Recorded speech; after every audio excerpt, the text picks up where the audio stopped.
So let's think together about the causes of stress at work. A variety of different surveys conducted by different organizations find that 30 to 40% of people report that their jobs are very or quite a bit or extremely stressful. That's not a great state of affairs.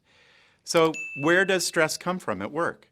One part, of course, one source of stress is what is the nature of your work? And so when people feel like they always have to be on and working hard, when they don't get time away from work, when they don't feel like they have autonomy at work, or they're paid unfairly, or they're not rewarded, or they don't have the resources to get the work done that's required of them, they'll feel stress, very obviously.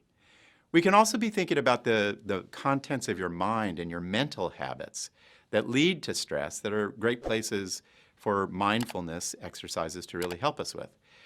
You might be a worrier, or you catastrophize, or you ruminate, and that could be a source of stress. You may be overly perfectionistic. We live in a very perfectionistic time where we're very critical of ourselves and condemning of our work, and that can lead to stress. Your mind may wander and get off task. You may compare yourself to others inappropriately. All of those are a source of stress.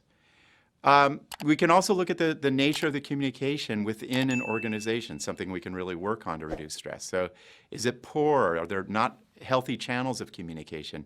Does it feel inauthentic? Are there barriers to sharing information and to develop the social ties that make for rewarding work and countervail stress? We could think about the cultural features of your work. Is there a lack of diversity or a lack of inclusiveness that produces stress? Is there kind of a deficit of trust? Are there entities within work that are really hostile towards each other, work silos, if you will? And then is there conflict? Is there trauma, or is there sort of an atmosphere of adversity and adversarialism that produces stress? We can also think about just the nature of policies at work that do really good jobs of reducing levels of stress. So if you're doing work that's physically dangerous or threatening, or it has a lot of emotional labor that psychologists have been interested in, or it feels insecure, kind of the tenure you have at your work, that will produce stress. We could think about policies that are really important, like allowing people to have family leave, or healthy forms of childcare or Medicare. And also in this era, when we're really shifting our standards of reporting harassment and the like, are there really easy to access, robust grievance channels whereby people can report on their grievances at work? Very importantly, it's important for organizations to be transparent in their decision making, and people feel alienated when they don't know the criteria or the processes by which important decisions are made.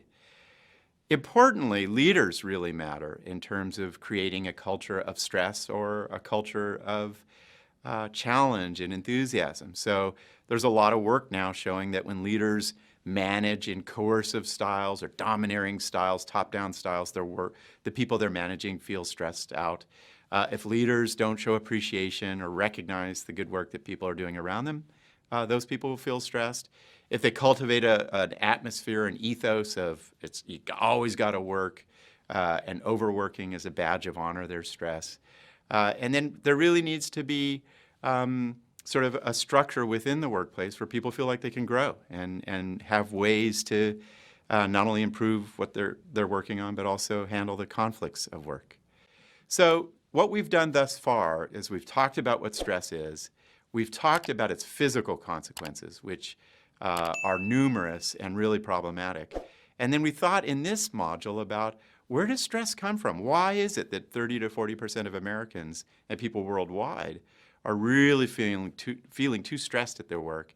And once we gain insight into how stress comes out of our minds and our relationships and patterns of communication and policy and leaders at work, we can think about how we can take it on.